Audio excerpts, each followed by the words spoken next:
and welcome to the Public Square, a show that explores public affairs and religious liberty issues that affect our nation and beyond. I'm your host, Pastor Paul Goodridge, and I serve as the Public Affairs and Religious Liberty Director for the South Central Conference of Seventh-day Adventists, located in Nashville, Tennessee. In each show, we'll talk to people who are on the front lines of the fight for civil and religious liberty. My goal is to inform about issues that directly and indirectly have an impact on everyday life, ignite meaningful thought and reflection, inspire my audience to action, and integrate faith principles in how we relate to others. Today, we're going to talk about children and child advocacy. As children seem to be the most vulnerable population in our society, we want to explore what we can do to protect children and also look at the role that parents play and that they can play in seeing to the well-being of children. Finally, we also want to hear from the Southern Union Conference of Seventh-day Adventists about what's happening around the South Central Conference territory in the area of public affairs and religious liberty. So, thank you for joining us, and let's meet in the public square.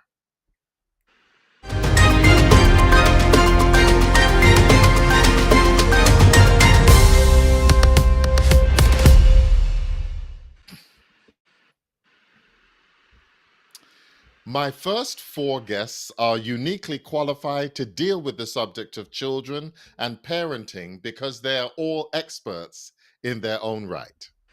Joining me this evening is Dr. Chinwe Efribe, who is a pediatrician with over 16 years of clinical practice across the United States, the United Kingdom, Africa, and Canada. After working in group practice and community health centers, she founded a pediatric primary care clinic near Austin, Texas, called Centered Youth Clinic and Consulting. This agency provides direct primary and specialty care services with community partnerships for positive youth development.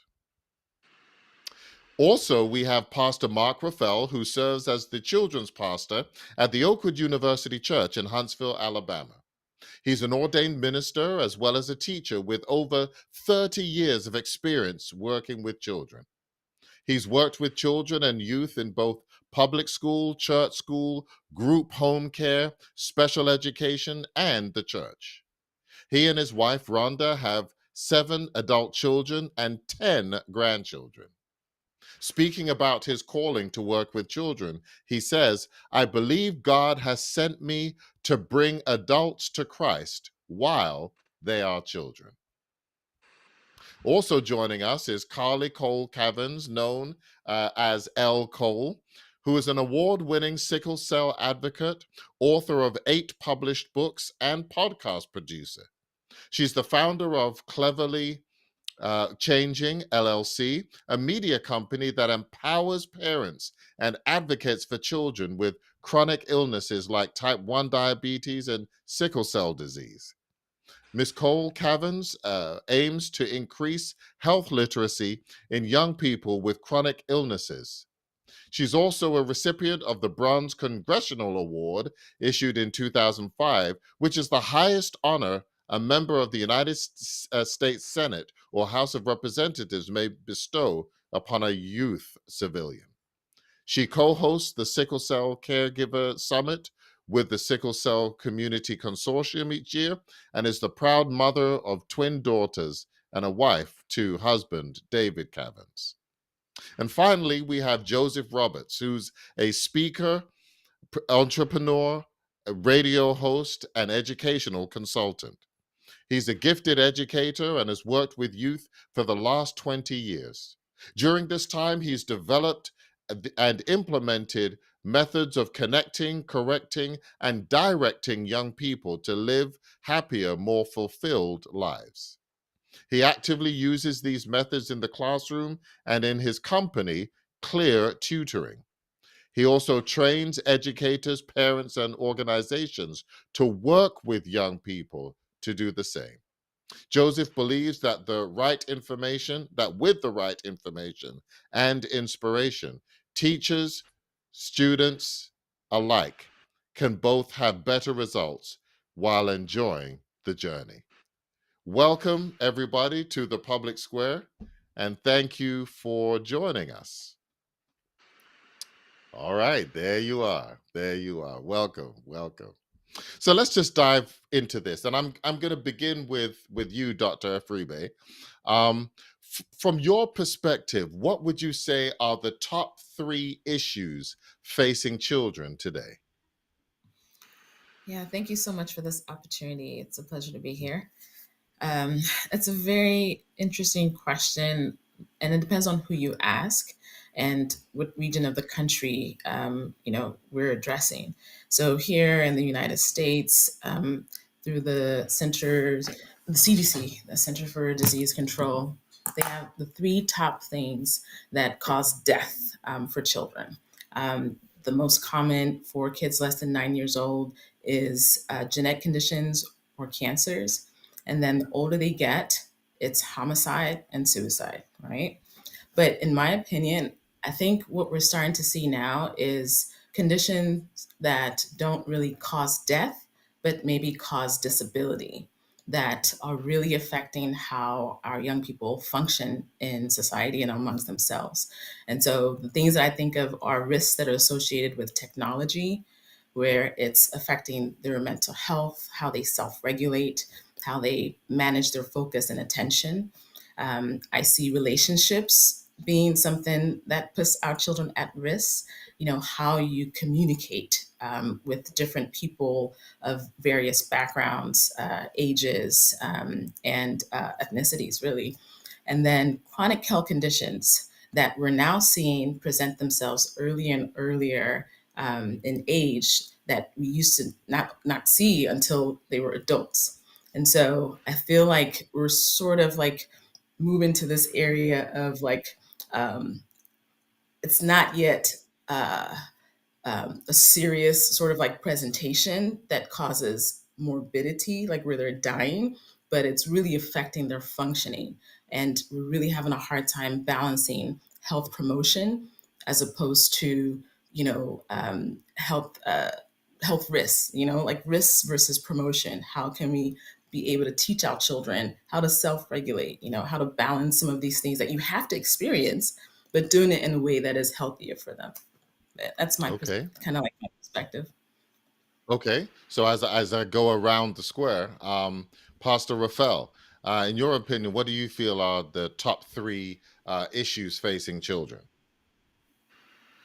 Is that from a spiritual perspective, church From whatever perspective? perspective from whatever perspective you feel, because I know that you all have different uh, um, areas or perspectives, and so I want to hear the Sure, sure, gamut from sure, you sure, all. sure. So I would say one of the issues is health, and that was just addressed. And where I see it is obesity, with children. And the reason I see that as a big issue is because a lot of times obesity uh, can cause issues with children teasing each other and children feeling like they are not that they don't look they're not as positive have the same positive body image as other kids. They can become withdrawn. I've seen it in the classroom, I've seen it in the church. Those children sometimes become bullies of other children or become targets of other children. And so I see that as a condition that is just rising. What I'm saying, just visually. I understand even research is showing that obesity is on the rise, for our children. So I'm using obesity, but I just think health in general Mhm. is Mhm. a factor that is affecting our kids. It's affecting parents, their school, they're being in the classroom because they're sick and things like that. So I think that is a big thing. I know that a lot of times, it's not something that I used to think about very much when it came to kids. Another thing that I think is the spiritual undergirding that kids are receiving or not receiving. Um, I think there was a time when kids were being trained by their parents, but now the training is being left to so many other groups and people, if at all. But it's parents are they're not home or to be there with their kids. They're dropping their kids off at church. They're dropping their kids off to daycare. They're dropping their kids off to school. And so I think that that is certainly affecting our children in a big way. I think there's this one more that I thought about, and that's the safety of our children. I think our kids are becoming more and more vulnerable to predators and to predatory practices, whether it's through the media, or whether it's through um, the whole idea that I mentioned earlier of dropping kids off, right? So kids are at church and parents don't know where their children are. Um, they're at school and parents don't know really how the school manages the safety of the children. And so I think again, these types of things affect them as childhood, affect them as if something happens to them, affects them as they become older. There's so many adults and their issues that they have today started when they were children because of things that they were not kept safe when they were children. And so I think that it's those I would say are issues, three issues that just stand out for me. Okay. Okay. Carly, what about you?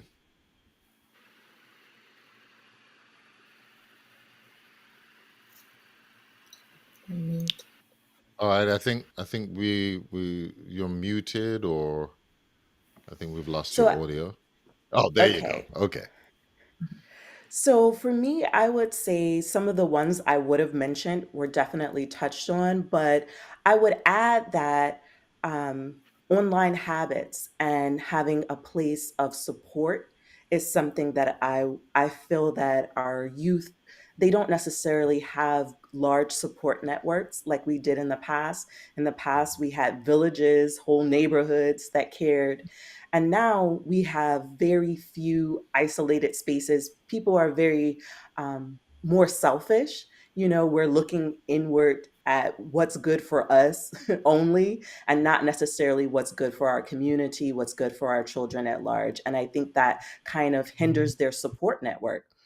I think the gentleman before me, he talked about he kind of touched on traumas. I think our children are facing a lot of different traumas, not necessarily just their own traumas, but if you're watching TV and you see the news and you see the events that are happening in our world, those are traumas that we are living too. Mm. Um, and so I think it's a very difficult time for our youth to really learn how to decipher between their personal experiences and these experiences and traumas that are happening at large. And they don't necessarily have healthy networks to go to. Sure, there are school psychologists, but not all of them know that that's a place they can go. And not all schools have, social workers or psychologists to really help them sort out their feelings. And the other thing that I think is really affecting and impacting our youth is their online habits. So, we brought up obesity, and I think, when I was a kid, we were outside a long time, like most of the day, and playing. And if you drive into neighborhoods, a lot of times you don't see anybody. People aren't walking, they're not getting out, they're stuck to devices, whether it's their phone, computer, TV, whatever, you name it. And so I think that not having that fresh air, not seeing the sunlight is really impacting us in some negative ways, not just the lack of vitamin D, but really just psychologically. And I think when the pandemic hit, we saw that on a larger scale. So those are the three that I would add. Okay. All right. Thank you. And Joseph, what about from your perspective? What would you say are the three biggest issues facing children? Your guests are too distinguished, and they've covered everything possible. Um, I definitely agree with one of them. One of them, I thought about was lack of trustworthy guidance, and that's been mentioned multiple times. is that when they're having trouble, when they're having thoughts that they're struggling with, when they don't know where to turn, when they're having frustrations, when they're getting bullied, Mhm. when they have anger for the trauma that they've been through, whatever has been taking place in their life and what's currently going on, they don't have a trustworthy place to go. Um, a lot of times the people that cause the trauma are the only people that they think to go to. They don't want to talk to them. Mm. The only people they have are friends their age, and they're going through similar things. So just not having a place to share, to ask questions, to get advice, I think is hurting our children in a bad way, and we need to do something about it. I don't think it's a 100% our fault. I think when you come up through trauma, and I'm speaking from experience, you have a lack of trust in people, and so there very well may be a teacher at school that you could trust, but since everybody else in your life up to that point has been untrustworthy, you Mhm. now are placing that on anybody else you meet, and so I think a lack of trustworthy guidance is a major flaw that has already been mentioned, but I completely agree with. Um, Another thing I see, especially a lot at school, is um, the false portrayal of happiness. I think is a major problem. Okay, what do I Mm. mean by that? I mean Instagram. Uh, I like to study business from time to time, and if you look at Instagram, the reason Instagram took off, like when the founders were talking about playing around with the app itself and how it wasn't really taking off, it took off the day they introduced filters. Mm. Oh, see that? Now you're changing people's Mm. lives here. I can make myself look that much better instantly without having to do anything. I mean, Mhm. it took off like a rocket once that particular feature was implemented. And that's really what makes Instagram stand out from the beginning. So that tells you right there how important image is, but that's not even the true image. Mhm. We're hiding behind all of the filters that you can do, all the things you can do, all the touch ups. um, Photoshop is a word that everybody knows now. Why? Because everybody's getting touch ups and everybody's looking better. So I think the media pushing it through to sell something to somebody, to all of the applications that we use promoting it, nobody's really showing what's going on, and you're taking pictures on in front of other people's cars to make it seem like it's theirs. They're trying on clothes that aren't theirs. I mean, anything to make it seem like I'm having a happy life right now, and our young people don't know that's what's happening. They're buying Mhm. into it. They Mhm. think that whatever famous young lady is happy.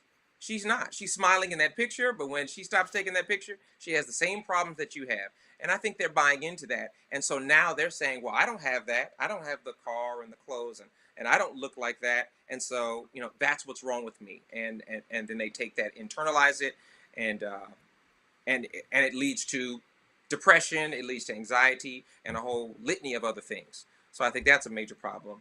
And to me, I think the biggest problem is acceptance. Is our young people finding acceptance and belonging? And it's that's one of the areas mentioned in Maslow's hierarchy of needs.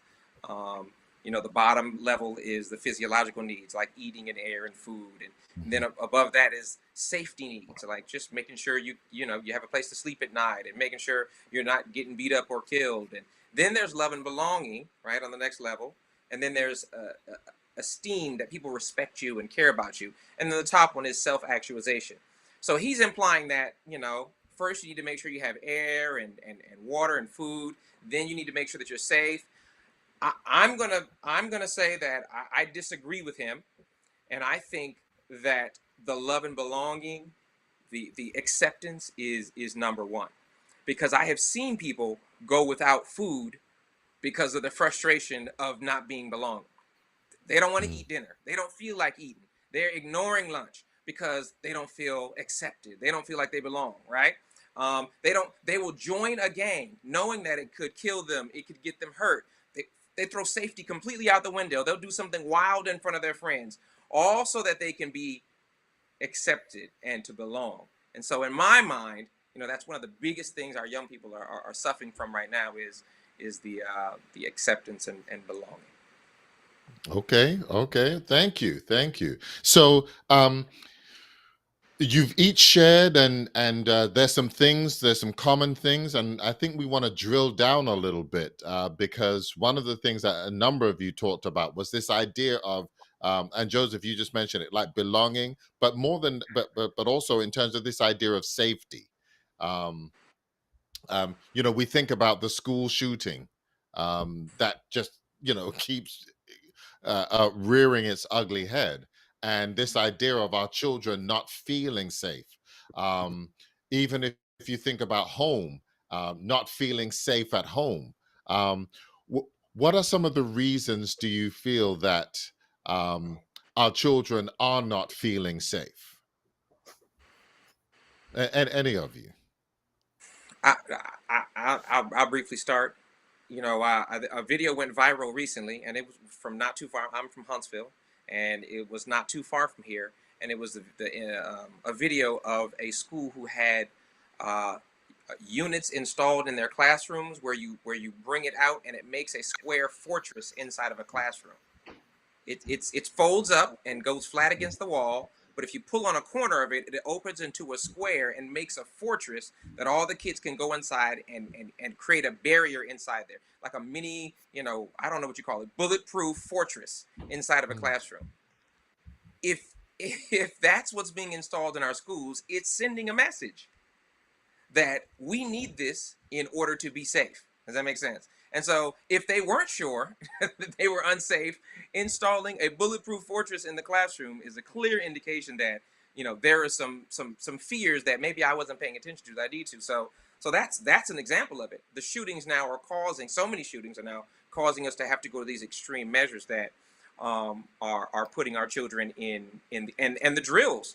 We as educators have to go through drills now. Okay, where do we go if the shooter comes in here? All right, guys, what are we going to hide behind?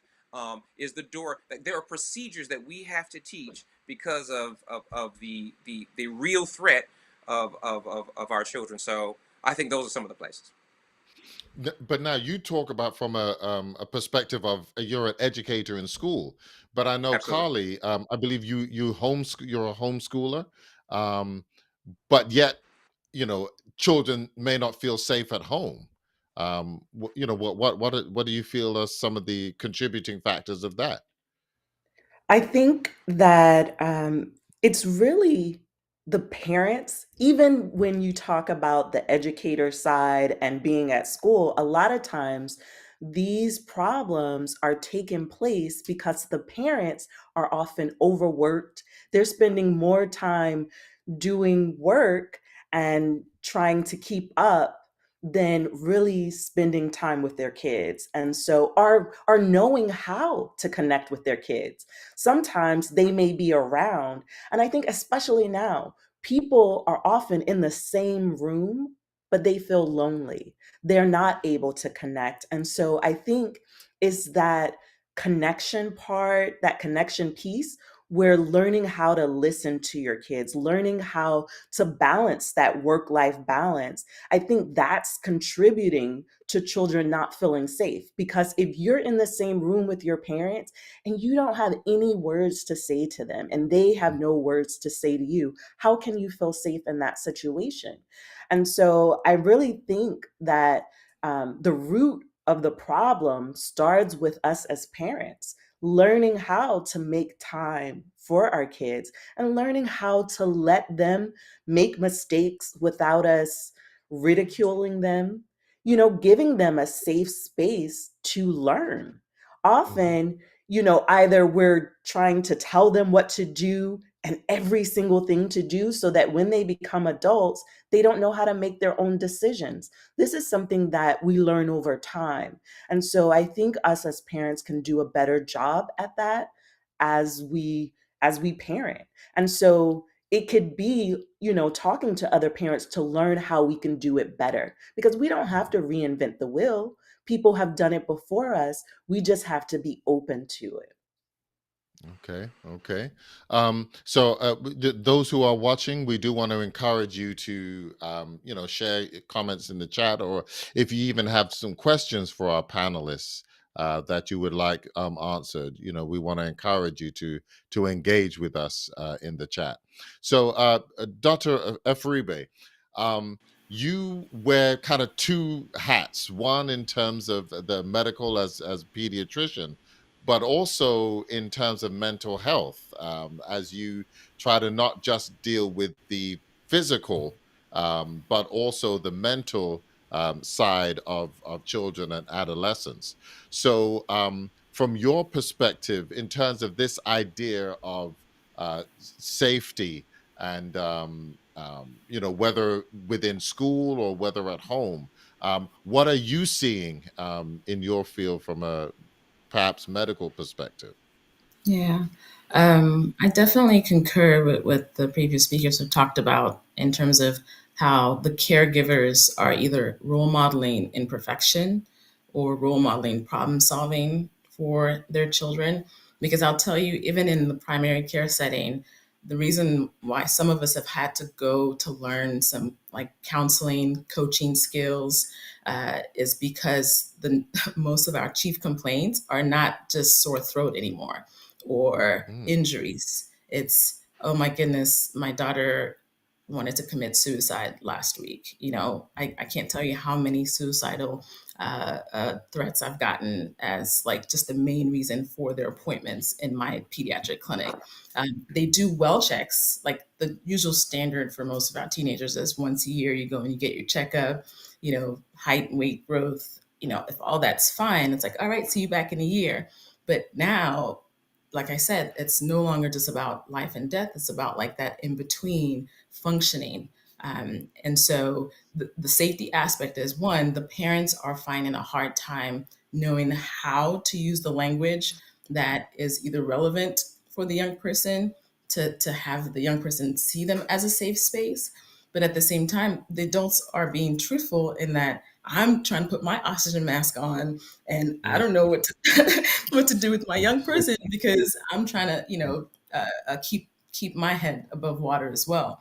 And so it's like, how do I mediate between encouraging the caregivers to one, learn what they need for self-care, whether it's resources, professional resources, whether it's their own sort of like social supports, how do they tap into that? Because the young person's environment is just as important as their individual ability to heal.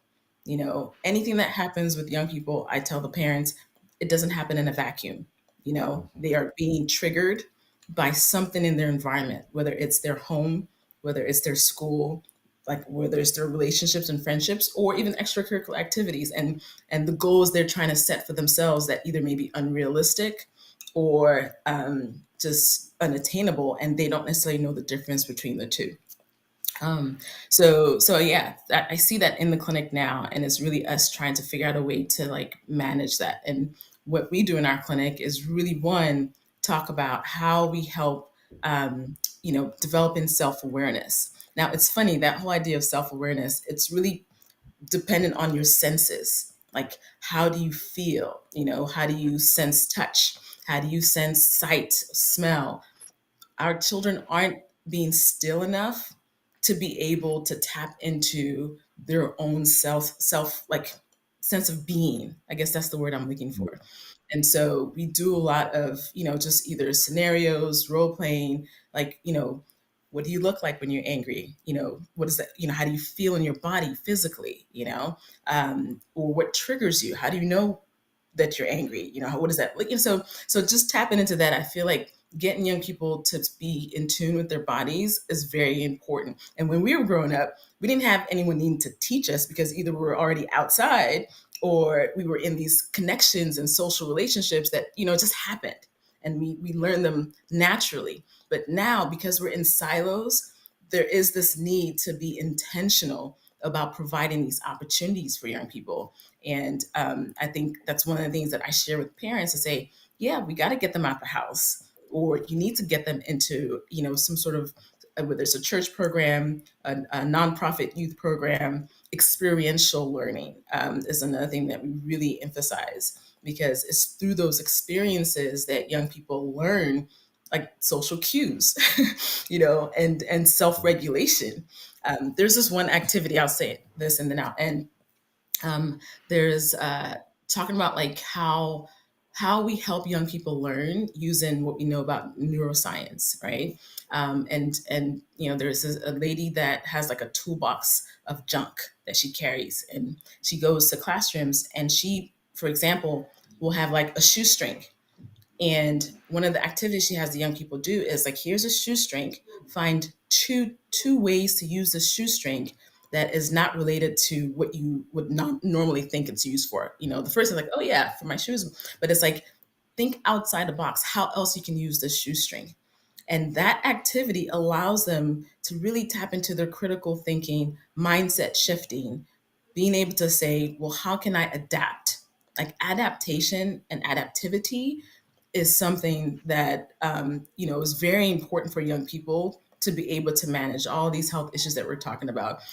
But helping our caregivers train and expose the young people to these types of settings and these types of activities, whether it's naturally or intentionally, I think is something that more of us in the healthcare field who think about health promotion more than just sick care are really trying to move that direction.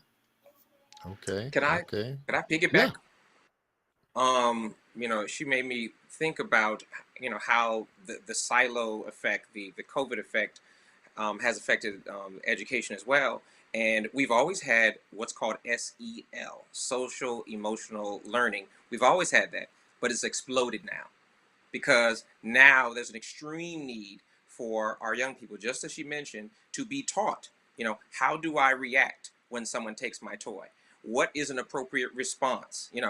How do I feel about this situation, and how should I respond, or should I respond at all? And so, as another resource, if you just Google as social emotional learning for any parents watching, for any other educators or anybody. There are tons and tons of resources and programs and books that help guide you. They even have faces, a page of faces that the child can point to and say how they feel in that moment. Little things like that. So, social emotional learning is another resource for anybody looking for help with that. Okay. So, I've heard each of you, and in some ways, you've kind of alluded to this idea of perfection. Whether it's in the school, you want the child to act, and to respond and to be perfect in terms of their work and their learning. At home, you want your child to act right, and in terms of being perfect.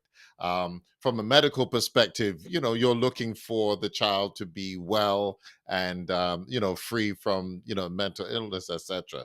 But especially within the church, there is the whole idea of the church is built on striving for perfection. So Pastor Raphael, with this idea of this pressure to be perfect, and the pressure that we place on our children in terms of Jesus wants you to be perfect, or God expects you to be perfect. Only individuals who are perfect, who are good, who don't sin are going to make it to heaven. How is this playing? How do you see it playing in terms of the psyche as far as church and expectations on children? Well, actually, I think when it comes to church, I think there's been a shift. When I was growing up, what you described, there was this high standard, there was this high expectation. It was works oriented, hell and brimstone and all that. Fire and brimstone. Fire and brimstone, yeah, yeah. I think we've gone full away from that. I think it's more of an attitude. Anything goes. Jesus loves you, so anything goes. And I think that I think obviously, grace. We're saved by grace through faith, not of works, lest any man should boast. But I think we've gone away from the fact that Jesus came to forgive us, died for our sins, and to forgive us of sin. Um, I think there has to be a balance. I think we've gone too far to the other end, so that the kid can say I love Jesus and then cuss their their seatmate, or punch them, or I'm saying. There's no connection between that relationship with Christ and their behaviors. What I see, in the Sabbath Mhm. school class or children's church or our Wednesday night prayer meeting and things. And so we try our best to try to help them to connect. Jesus died to forgive us of sin. Sin is an awful thing, and sin is the thing that affects our relationships with others negatively. And so we want to let Christ into our lives so that we can enjoy relationships, with Him, relationships with others that are positive, that are healthy. Um, so I would say that. I think, like I said, for me, I needed to hear that Jesus was, loved me, he cared for me, and because all I heard was that, oh, be careful, little hands, what you do, for the Father up above is looking down in love. I didn't hear the love part; He's just looking down. So be careful, little hands, what you do. So that's what I got. I think now, I think we've just watered that down a little. I mean, I'd say watered it down. I think we've overemphasized the grace part, that we are saved by grace so that we can live lives that are loving to others, and that where people love us as well. Okay. Those of you again watching online, maybe you have questions or maybe even just want to comment on something that has been shared. So, with Pastor Raphael, you're seeing this shift in terms of grace within the church, but what about within schools? What about within the homes? In terms of our other guests, are you also seeing that kind of loosening of expectations and kind of open acceptance of I don't want to say anything goes, but how are you seeing playing it out in those arenas? So I can chime in here. I think from my perspective as a parent, I don't necessarily think that parents are saying anything goes in the homeschool circle. I actually put my kids in school after the pandemic because of what Joseph was talking about, social emotional learning. And I saw that when they were home during that pandemic, where we had been very social prior, and we were much less social because it really wasn't an option. And I knew that once school had opened up, I needed my kids to be very intentional about learning how to deal with adversity and problems because they are definitely sure to come. And so I think for homeschool parents, we're often looking at that bigger picture. And so I can't necessarily say that it's an anything goes environment because that's not what I've seen. But I Mhm. think when we look outside of just that particular group and we see just, broad headlines that affect children and families, it does kind of seem like the world is more open to what is happening, especially in some circles. And I don't necessarily think it's completely a bad thing because I think we have to teach kids that we love them and accept them. But I think there is a thin line between saying there are no rights and there are no wrongs. And so I think that's what Pastor Mark was kind of alluding to, that, you know, we've kind of gotten away from there being right and wrong. And you can go ahead and say if that my interpretation of that was correct. No, absolutely, absolutely. Absolutely. And I mean, you see it in the teenagers as well, and the young adults as well. So it's been going on for a little while, but it's that's what they want to do. Then that's okay. You know what I'm saying? You have to talk to them about different things related to sexual immorality, and you'll find even I mean, not so much you will talk to a kid about those things, but if you listen to their conversations, you'll find that there is this sense of, anything can be right, anything can be wrong, that there's everything's gray, and there's no black and white. And I am absolutely not for the hell and brimstone fire thing. I no, I'm not signed up for that. I gave that up a long time ago. I could I no. So I'm not for that. And I do appreciate what you're saying about homeschool parents. I find that a lot of the homeschool parents, their kids are on point. There's a good balance. Because what we may have mentioned, or I may have mentioned before, or is that the training of kids is being left to others, and sometimes that has to happen because the parents are in such a state, they're not in a healthy state, and it does need to be left to others. It absolutely does need to be left to others. But where parents are healthy, or and all of us have some dysfunction, of course. But where parents are healthy and striving, that's their responsibility, number one, given by God. And then that's where it works best. You know what I'm saying? With the parent actually training their children so that they're not getting it from the school.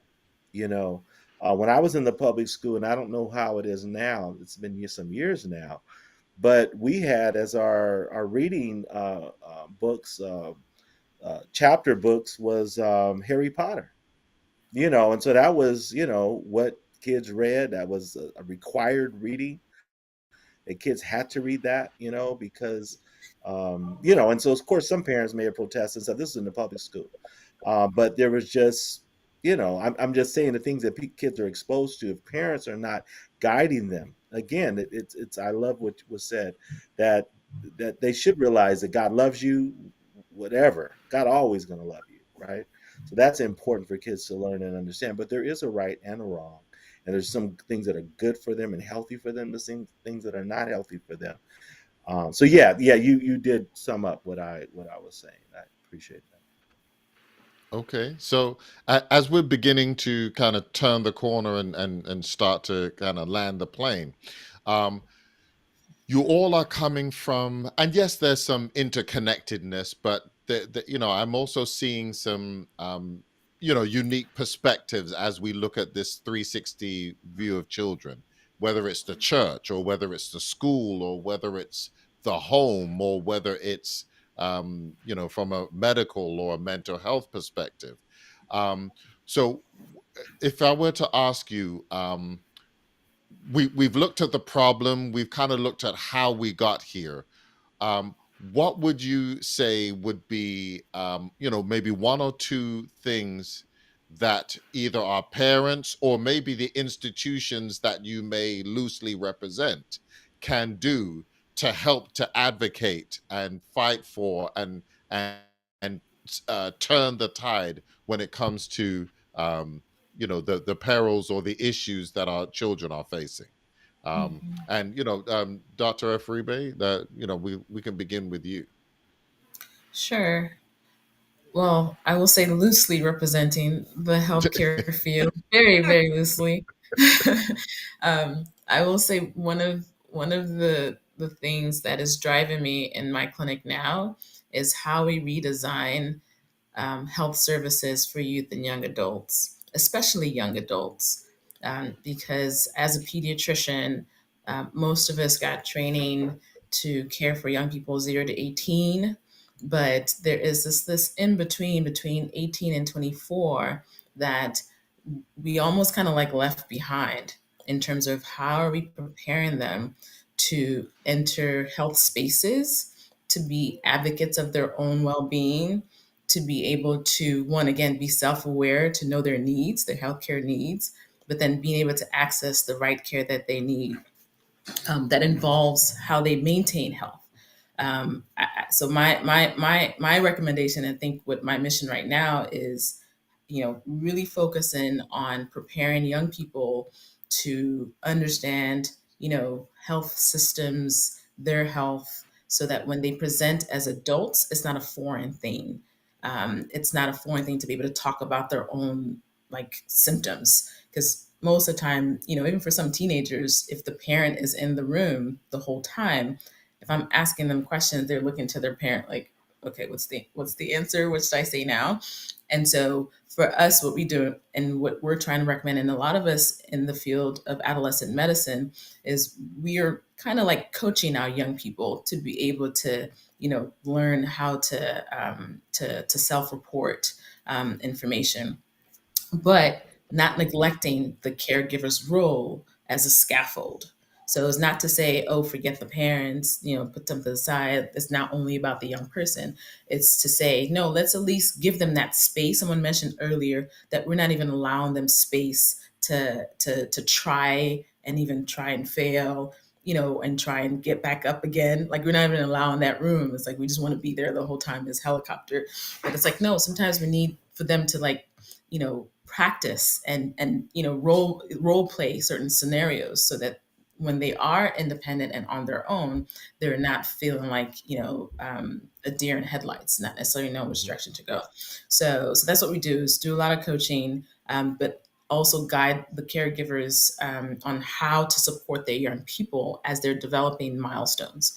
It's easy to see milestones in young people when they're like, from sitting to crawling to walking, like, oh, it's great. But then we forget that these milestones continue, but it's mainly in the mind and mainly in sort of like interactions socially, that they still need guidance, to allow them to kind of fall and get back up again, and not have it be like a punishment if they make a mistake or make a decision. It's like, instead of just, punishing because of the outcome of the decision, how do we talk them through the rationale? Like, so what was going on, and before you made that decision, what things did you consider? Have you thought about this the next time something like this happens? Just having that opportunity to talk to young people, and talk with them. Another thing, not just like the independent coaching, is the space. So right now, healthcare settings, and I was watching, uh, there's a news report that was talking about mental health and the rise in mental health. And at the end of most of all these broadcasts, they'll say, go to your pediatrician or call your pediatrician if you have any concerns about your young person. And in my head, like, when I was in medical school, we weren't trained to manage a lot of these mental health, crises. Mhm. So what are we doing now to redesign what primary care offers?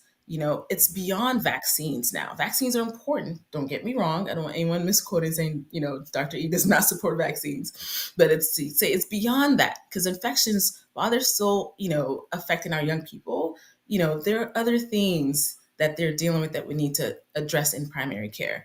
It's beyond injuries. It's like, what connections are we building in the community so that we don't need to just always write a prescription for everything? Like, what if that prescription is to the Boys and Girls Club or to Pinders?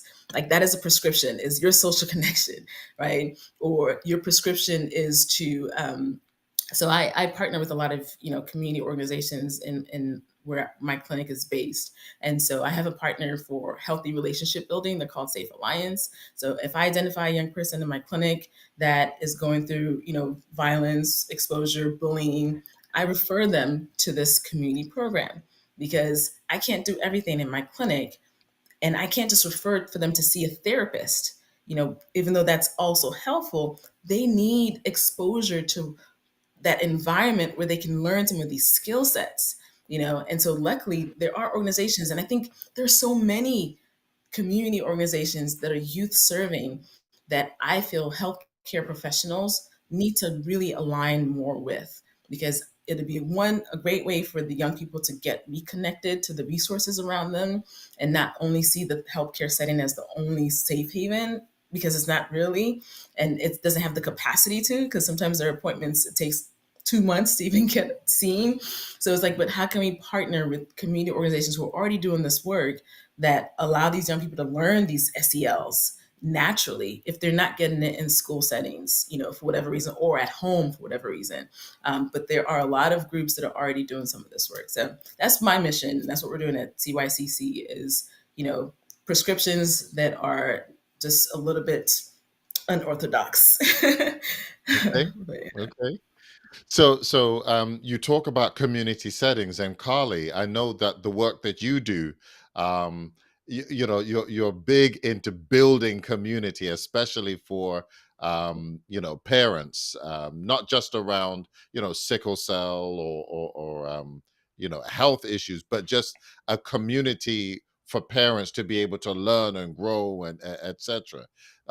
So what do you what what do you see, or how do you see as parents, um, that we can help to make the experience of children that much better in spite of what they're experiencing in society? I think first and foremost, we have to make time so that our children know that we care. And what I say by that is not just um, at the rudimentary level where we're just, in the car talking to our kids. I mean, we're putting money aside to show them, hey, you're important to me. So, like, as parents, when we're going on a trip, we're taking our kids, we're showing them the world because we're setting a standard for what they should do for themselves. Right now, there's the buzzword self care. And our kids need to see what self care is by the way we act. So we show them that. It just doesn't happen like once you hit a certain age, you automatically learn how to listen to the cues that you've been given. No, this is something that is a learned behavior. And so I think we have to do a better job about opening up and saying, hey, this is how I've learned to prioritize myself. Like sometimes we just think about, oh, getting a mani and pedi is self-care, or my husband, he rides his bike for self-care. We think about those outward things, but self-care could be praying, and the power of prayer, sitting in a quiet room and listening to your thoughts. Sometimes we are thinking everything that we need is outside of us, and sometimes that's not the case. We need to teach and model um, before our children how to live with themselves. And I think if we do that as parents, we will start bridging certain gaps that exist. And I think that will also help us in our spiritual behavior. Because when we talk about our love for God, that us as parents, we're modeling what God is to our children here on earth. So if we are rude, nasty, don't listen, that's what they're thinking God is. And so it really starts with us to be able to open up and heal our wounds, heal our traumas, and then proceed. So I think we have a long way to go, but I think if we think of it just from a foundational perspective, we can do this. We can show our kids, hey, I believe in you. I'm going to invest in you. So it's not just our words that we need to invest. We talk about those 5 love languages from Gary Chapman's book, but we as parents have to show our kids all 5 of those, not just one. Yes, they may have that one that they're really receiving love, but we have to model all of those so that they have a well-rounded experience. And most of us have been through traumas that, Joseph, I feel like he talked about that earlier. And so it's going to be a journey of healing in our relationship with our kids, but we have to show them why they need to choose the correct friends. So it's, our kids are looking at us. Who are our friends? Who are our coworkers? How do we communicate with them? How do we spend time with them? How are we, what is our work ethic? When we're supposed to be doing work, are we actually doing it? Our kids are really looking at our behaviors. So I think that the buck kind of stops with us. And we have to do a better job at showing our kids what they need. And we have to be open and honest. We didn't talk about just the financial aspect of parenting, but having good habits financially, we have to show that to our kids so that they can thrive in the future. If they're worried about their finances, worried about their shelter, worried about what they, are going to have on, they're going to struggle with life and struggle with some of the common things. But if we show them how to balance all of that in a healthy way, they'll be able to cope with life much better. Okay, thank you, thank you, Pastor Rafael. Carly kind of mentioned about modeling this, this idea of spirituality. So when we think of the church, what, in your opinion, can the church do to help to strengthen and advocate for our children and the health and well-being of our children? Yeah, so great question. So I would say first, there's some things you had as you were preparing us for this, you were asking about how are children seen, and so in the church. And so for me, there's a couple things. I think children are seen as a strategy to get to parents Mm, in the church. And you may have heard the phrase, and maybe we've even said it: if you get their kids, you'll get the parents. mhm, But we should not see bringing kids to Christ as a strategy, but as a command of Jesus. Right. So in Matthew 28:19, it says that we are to make disciples of all people, of all nations, it says. And it's actually the word ethnos. And ethnos is really just people groups. And so mhm, children are a people group. So we should be seeking to reach children directly for the children's sake. So when we get children, we get the children. mhm, Children can be lost, children can be saved. The Bible says that foolishness is bound up in the heart of a child, that our hearts are desperately wicked. So, I mean, children need to be saved. And so I think that church, as a church and church bodies, we have to sincerely, seriously take the salvation of our children. We cannot believe they're going to be saved because their parents are saved or that they're going to get this by osmosis. It's something we have to be very intentional in doing. Another thing that I've seen through the years is that children are not seen as in need of the same resources for spiritual growth as adults, and that was just alluded to.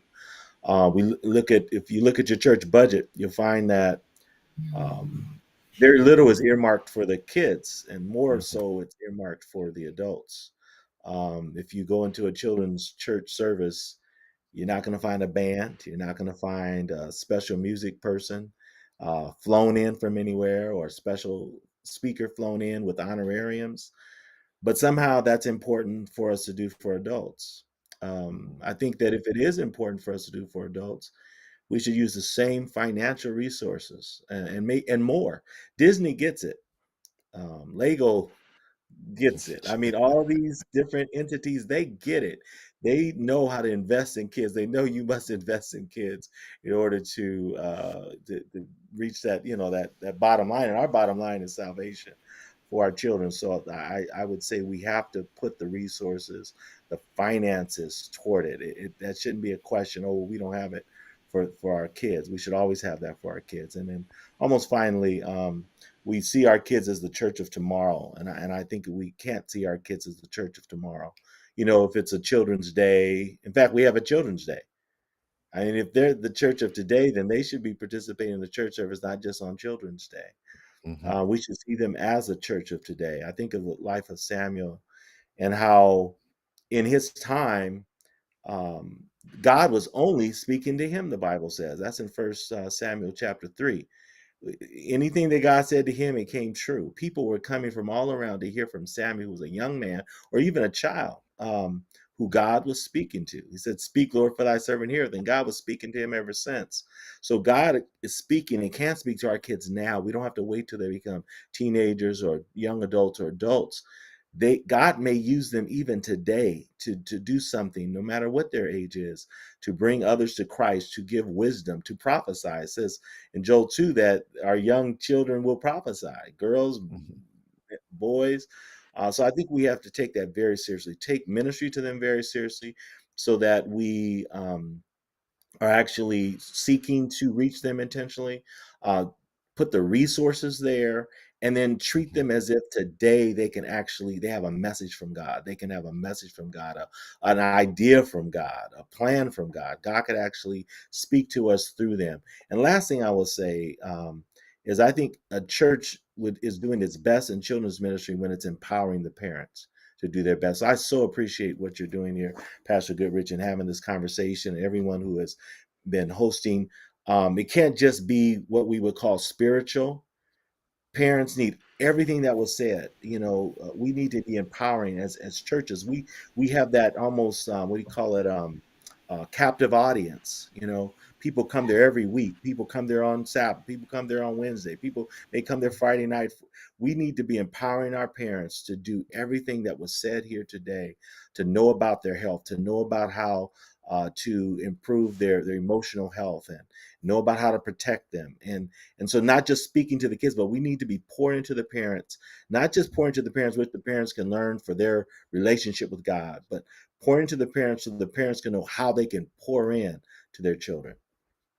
Okay, okay, and kind of rounding the corner now in terms of Joseph Roberts from the I guess loosely representing the educational field, but what can we do, in terms of the education field, but also as parents, um, um, um, advocating for our children in the in our schools, etc. What advice or what would you like to see happening in that arena? Well, one of the first things which has been mentioned here several times, which is getting educated.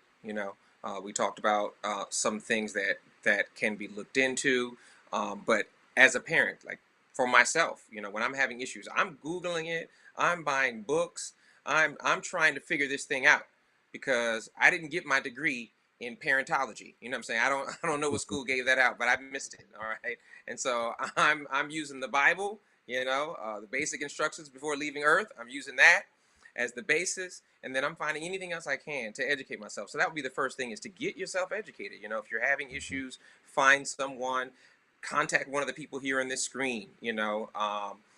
Google it, look up to make sure you at least know what to expect on what some things you can try is. The second thing is, I'm going to be honest with you from an educator's perspective. The squeaky wheel gets the oil. mm, Okay, so when it comes to advocating for children, there is always the parent that people complain about at school, right? And the teachers will know who it is because they'll complain. So and so's always up here, and so and so's always Mhm. emailing me, and so and so's always calling me. But I guarantee you, that kid's papers are always graded. I guarantee you that person is always responded to. I guarantee. Now it's bothersome. It's that may not be that teacher's favorite parent, but that child is advocated for. That child is mhm. represented, and so I'm on the other side of that. So I hate to even tell you that, but it's the honest truth. The truth. If you're going to advocate for your child, you're going to have to be the squeaky wheel. I didn't say you had to cuss them out. Well, Mhm, at least not initially, okay? But you can be kind about it, right? You can gently make suggestions. You can so and so. But if you have to go above their head, then go above their head. If you have to go above that, because there is a chain of command, and at some point they will be put in check if they're not treating you fairly. And I know of circumstances where they're acting like, leave me alone, I'm the professional here, but they're not acting professional at all. And someone needed to say something, and parents are hesitant about that. So if you feel like you're in one of those situations, the squeaky wheel gets the oil, and they're gonna fuss about it, and they're gonna talk about you to other teachers. But my feeling is you owe God to take care of His child. Mm. Hear me mhm. out. God doesn't have any grandchildren. He only has children. Yeah. He has you. He has your child. They're all his children. And so you were given the responsibility to take care of and make sure that they were given all that they need. And so it doesn't matter what they say about you at school. It doesn't matter whose feelings get hurt. It doesn't matter whatever happens. You do whatever it takes to add in a kind Christian way. You do what it takes to make sure that your child is well represented, and God will then do the rest. God will Mhm. take care of you and then do the rest. So that's my advice. I hate to give it, but it's facts. So Well, we receive it. We receive it. We receive it. Dr. Freebay, Carly, Coles Cavins, Joseph Roberts, Pastor Mark, Raphael, thank you so much for sharing with us. Thank you for inspiring us to advocate for our children, to get involved, to speak up, to become role models, to intentionally get involved in our children's lives and let them know that we care for them and demonstrate to them, show them by our successes but also our failures, what we did right and what we could have done better, so that we can help to stem the tide of our children who feel that they're not safe, that they don't have a sense of belonging, that their needs are not being met, so that they don't feel confident, healthy, happy individuals. Thank you for for sharing with us and appearing with us on the public square. We're going to be right back, and we're going to just briefly talk about what's happening in the area of public affairs and religious liberty for the South Central Conference. We'll be right back.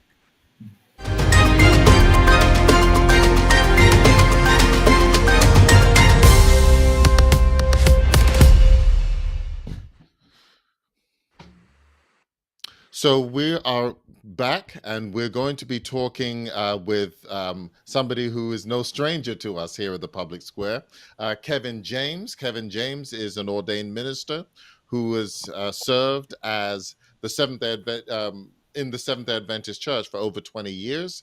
He's pastored in 3 states and served as the Director of Legislative Affairs for the Nevada-Utah Conference of Seventh-day Adventists. Since 2007, he's been serving as the Associate Director of the Public Affairs and Religious Liberty Department of the Southern Union of Seventh-day Adventists. So again, Kevin, welcome back to the Public Square. Thank you, Paul. Good to be here. Thank you. All right. So a lot has happened over this past month since our last time together, especially within our territory. And again, for those who may not be aware, our territory, when we talk about the South Central Conference, we're talking about the states of Alabama, Florida, Kentucky, Mississippi, and Tennessee. And there have been some major things that have happened just in the past few weeks in some of these areas. Again, we've been talking about advocating for our children, but even just in Louisville, Kentucky, before even Louisville, in Nashville, Tennessee, we had a school shooting at a church school. And that in and of itself is something that, is painful because it just keeps being repeated. But then as a result of that and the frustration growing out of that and what appears to be the lack of adequate, appropriate, definitive response, we had some House of Representative legislators who I'm trying to find the polite way of saying it, but set aside decorum to allow their voices and the voices of their constituents to be heard. And as a result of that, they 2 of the individuals, of the 3 individuals who broke decorum, were Disciplined. thank you. We're disciplined and expelled. Faced expulsion from the House of Representatives. Sadly, those 2 individuals happened to be young Black men, but the 3rd individual, who was an older white woman, she was not disciplined in the same way. From your perspective, in terms of from public affairs or religious liberty, what is this signaling to you? Well, obviously, as a country, we're still struggling with race. There's no doubt about it. I mean, I think the only message that could come out of 2 young Black men being expelled from the House, I believe they were, or something there in Tennessee. Yes, from the House, yeah. Being expelled and then having a Caucasian woman not communicates very clearly that we have not grown very much at all here in the southern states, in where white power is continuing to squelch Black voices, Black influence. Sadly, it was, they just wanted to shut down. They wanted to flex their muscles, you might say, to show who was boss still. And that's really what it was. I don't know. I don't know any other way to explain it. I mean, it's not a fluke that 2 young Black men are expelled. It's just not a fluke. And In fact, a lot of information is coming out now lately that racial remarks and actions and things like that are kind of commonplace apparently in the Mm. legislature there in Tennessee, and so that's unfortunate. I mean, I don't know how anybody could miss, what that was all about. So Mhm. it's not good for our democracy. It's still trying to show that, white power is still power, and Yeah. it's going to be exercised yeah, to those that they feel need to be throttled and are perhaps see as a threat Mhm. to their own power. So it's very troubling that in 2023 we're still addressing these kind of things. That Yeah. it, we should be up beyond this somehow, but we're not. It's still very evident. Yeah.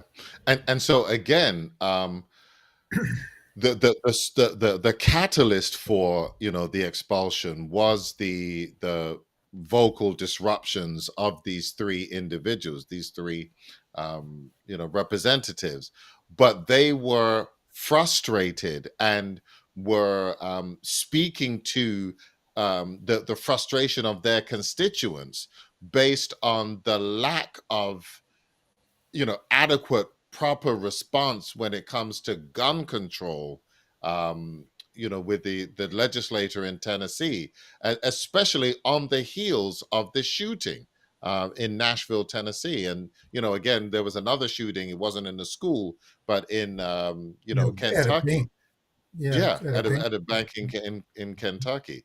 um so again, these individuals wanted to voice the concerns of their constituents.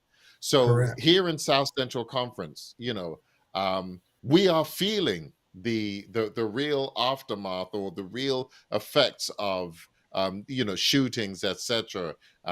So what can we do to make sure that our voices um, are not drowned out or are not are Well, I missing think there's I think within the there's two conversation. very quick ways to be involved, and that is Mhm, contacting your legislator, letting them know by email, which usually is done today.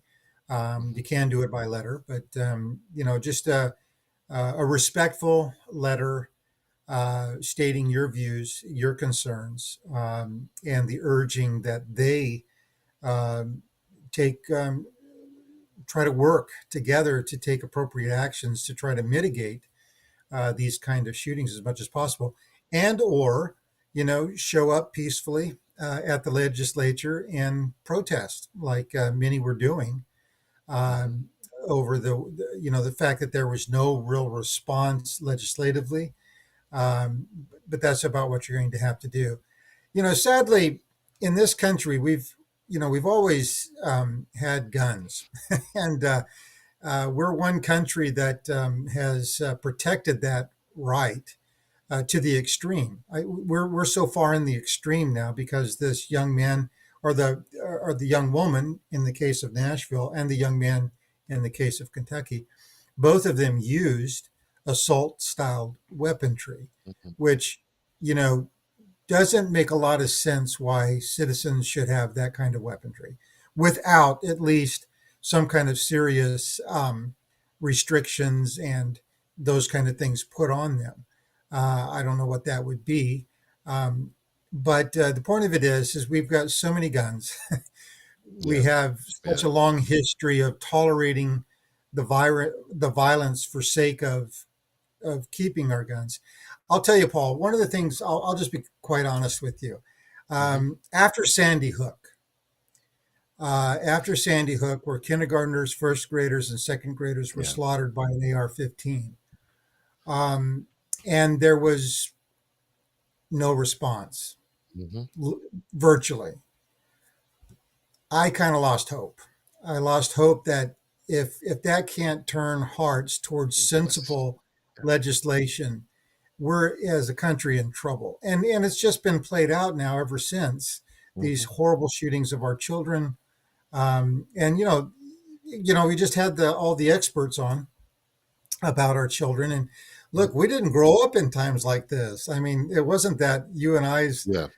era of maturing as Hmm. children wasn't without its violence, but it's nothing that young people have to face today. It's just a Yeah. whole different world, and Yeah. coming with that is a lot of different stresses that affect our children psychologically, and they just go through so much more than we do. I mean, I can't even imagine. I remember the nuclear fears we had, in case a Mm. bomb would come, how to Yeah. huddle, and or earthquakes, or those kind of things. Uh, but now we're setting up, as the one gentleman said in the earlier segment, we're having bulletproof barricades in our children's room to Yeah. to jump into in case something like this happens. So, and I think he's right. I think that's just an indication that we've given up, and that what we have to do now is barricade ourselves Hmm. instead of trying to go to sensible legislation, and removing these kind of weapons that really we have no you know, and they're used in almost every violent crime committed. Yeah. Yeah. So it goes to show that the reason that they use it is because you can inflict bodily harm and death Maximum pain. Yeah. Yeah. in a very mass way. So So one of the things that in our previous segment, Joseph Roberts was saying, in terms of challenging the parents, in terms of advocating for our children in school, the squeaky wheel gets the grease, yeah, and so yeah. I think we can apply that in terms of if we begin to show up to meetings, whether it's the local city council. We may not be able to go to our capital in terms of showing up there, Hmm. but in our Yeah. local jurisdictions, our local city council meetings, etc., showing up, speaking up. You mentioned in terms of writing a letter campaign or calling our state representative. Right. And what we're Right. going to do is um, we're going to, at the end of the, oh, we're going to post online along with this program, a resource that talks about guidelines in terms of writing Mm, your local representative, so good. that we begin to let our voices be heard, not just as individuals, but if we as churches can start writing letters, and then conferences can start writing letters, and then as a union we start writing letters or showing up, etc. The more that we speak, the more attention we will receive, and Hmm. hopefully the more that will be heard. But Hmm. just sitting in our homes and saying, oh man, such a shame, but not saying anything or not doing anything isn't going to change anything. That's And true. so we'll start to make those resources available.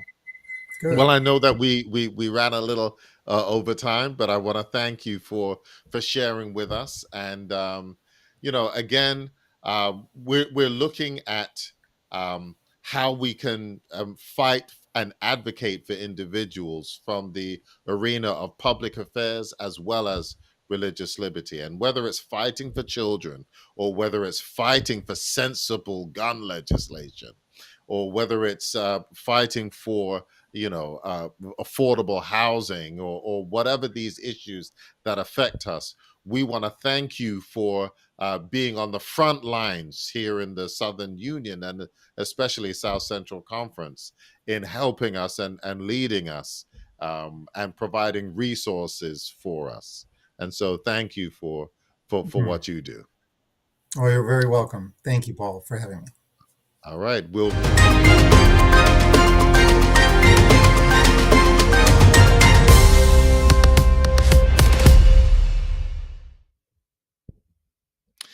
So I want to thank you for joining us.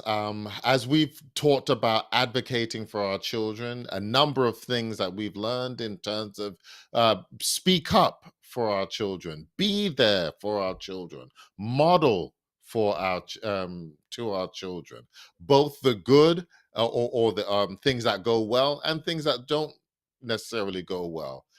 We want to be able to teach our children how to deal with difficulty and adversity and frustration etc.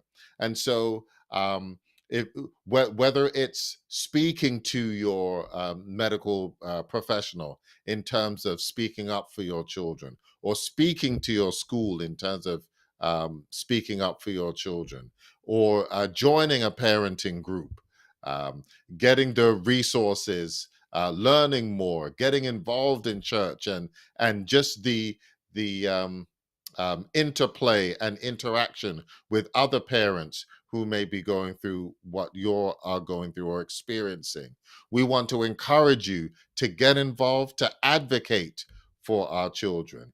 God placed a high respect and a high level of love and care for children, and He expects us to do the same thing. Next, we want to encourage you to join us for our next episode, which will be on Thursday, May the 11th. We're going to be talking about the mental health. And we have a number of experts that will be joining us as we talk about the issues of mental health and the lack of availability of adequate medical health, and what we can do as individuals and even as a church, even as a community, to advocate for this area of mental health for others. So again, thank you for joining us, and we'll see you next time on the Public Square.